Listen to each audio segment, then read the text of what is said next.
आप सभी सुधी श्रोताओं ने सुज्ञानी श्रोताओं ने मारू सादर अभिवादन।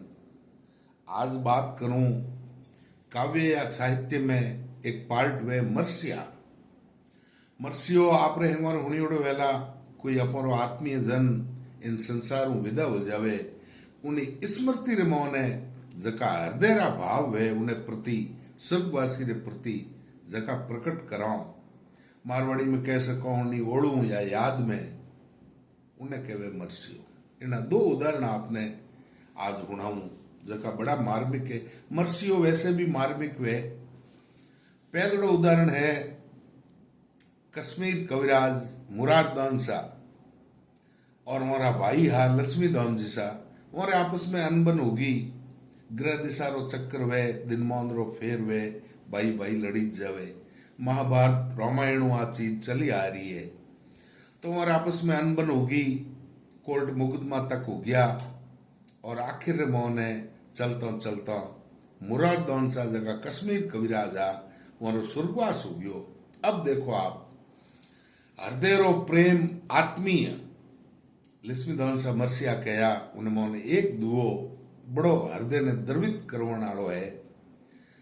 स्वर्गवास हुयो मुरारदान सा कश्मीर कविराज जी रोजन लक्ष्मीदान सा कहो के लुच्चो कहने सू लड़या अरे सो भावी संस्कार अरे जीवत हूं मरिए जिसो तू मरियो ही अमर मुरार। लुच्चो कहने सू लड़या सो भावी संस्कार अरे जीवत हूं मरिए जिसो तू मरियो ही अमर मुरार। भाई ने कहो के मैं अगर जीवतो हूं तो ही मरियोड़े जेड़ो हूं और हे मारा भाई तू इन लोक गयो परो तो भी तू अमर है ओ वैसा मरसियो। दूसरो एक और उदाहरण है रतलाम नरेश बलवंत सिंह जी बड़ो गुणग्राही और विद्वान राजा हो। वहां उठे रहता कविराज स्वरूप दास जी देथा जको पांडव यशेंद्र चंद्रिका जड़ो मान ग्रंथ लिखियो और स्वरूपदास जी देथा रो इतो आदर हो कि आप एक इन बात को अंदाजो लगा सको कि बलवंत सिंह जी महाराजा आपरे राज में एक राज आज्ञा जारी करी कि भाई जो स्वरूपदास जी देता है कविराज वो ने मैं ही अन्नदाता कहूं। अन्नदाता तो हमारा राज्य राजता निवासी है वे कोई दूसरो शब्द नहीं कविराज या बाल्ट जी या ऐसा कुछ नहीं। इनको आप सभी अन्नदाता कहोगे इतो तुम्हारो मौन हो। एक बार कहीं हुयो कि कोई एक दुष्ट राजा हो उन राजा बलवंत सिंह जी रे माते कोई मंत्रोपचार कर और घात कर दी। ऐसी चीजों पहला होती। अंतिम अवस्था रे मोह ने बलवंत सिंह जी दरबार मोचे में पड़िया। काव्य गुरु भी हा स्वरूपदास जी बलवंत सिंह जी रे काव्य गुरु भी आ मिलने गया। अच्छा आज तक रो नेम होतो कि जदे कदे बलवंत सिंह जी रो और स्वरूपदास जी रो आमनो सामनो होता तो वे साष्टांग प्रणाम करता मतलब नतमस्तक होकर लेट कर स्वरूपदास जी को प्रणाम करते थे। ओ मारो नेम हो। उन टाइम रे मोहन जिन टाइम में दरबार बीमार हा उठनी हालत नहीं और अडनो स्वरूपदास जी मिलने गया।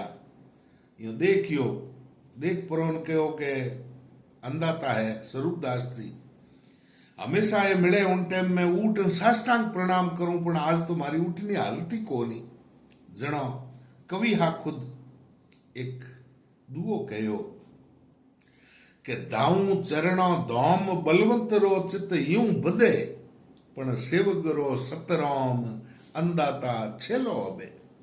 इनो अर्थ हो है कि मैं तो आपरे चरणा धोम रे मोह ने दाऊ नमन करूं जनो मारो मन खुश हुए पण आज मारी अंतिम अवस्था है अंदाता छेलो अबे ओ मारो राम राम छेलो है। स्वरूपदास जी दिलासो दियो के हुक्म नहीं भगवान भगवती हाजा ताजा करी पाछा आई गया। उन दिन सोमराइज दरबार बलवंत सिंह जी रो स्वर्गवास हो गयो। आप बात जिन टाइम बलवंत सिंह जी हुणी और वन दिन रोज को दुओ कहोड़ो हो स्वरूपदास बलवंत सिंह जी जको दुओ कहो उ स्वरूपदास जी ने याद आ गयो। जनो को हमारा मरसिया कया दरबार बलवंत सिंह जी रा उनमें एक दुओ हृदय ने वाकई द्रवित करने वालो है। उदुओ है कि मणक हूं त अमोल अरे बिछड़ता कहिया बचन बलवंत थारा बोल मन खारा निस दिन खटकसी मोणक हूत अमोल थे बिछड़ तो कहिया वचन अरे बलवंत थारा बोल मन खारा निस दिन खटकसी। ये बलवंत सिंह जी ये जगह लास्ट में कहो नहीं कि अंदाता छेलो अबे ये आखिर हमेशा मारे हृदय में खटके। तो साहब मरसिया जो काव्य होता है वो बड़ा भावनात्मक और इमोशनल तो वही है और आपरे आत्मीय जंदरी ओड़ू याद में कहे उन्हें कहे मरसियो। धन्यवाद।